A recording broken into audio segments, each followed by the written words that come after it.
مردی از کنار بیشه‌ای می‌گذشت. چشمش به پرنده کوچک و زیبایی افتاد.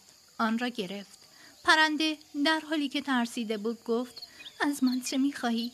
مرد گفت: تو را می‌کشم و می‌خورم. پرنده گفت: جثه من کوچک است و چیز زیادی از من به دست نمی‌آوری، اما من می‌توانم 3 سخن حکمت آموز به تو بگویم که برای تو سود بیشتری دارد. مرد پذیرفت. پرنده گفت: سخن اول را در دست تو میگویم.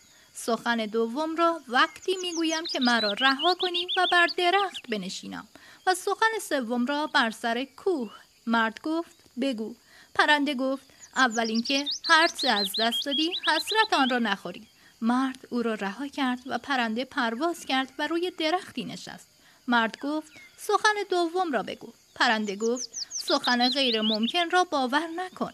و پرواز کنم به طرف کوه رفت و با صدای بلند گفت: ای بدبخت، در شکم من 2 مروارید 20 مسکالی بود. اگر مرا می‌کشتی ثروتمند می‌شدی.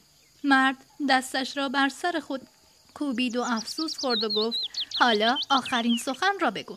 پرنده گفت: تو آن 2 سخن را فراموش کردی. حالا سخن سوم را برای چه می‌خواهی؟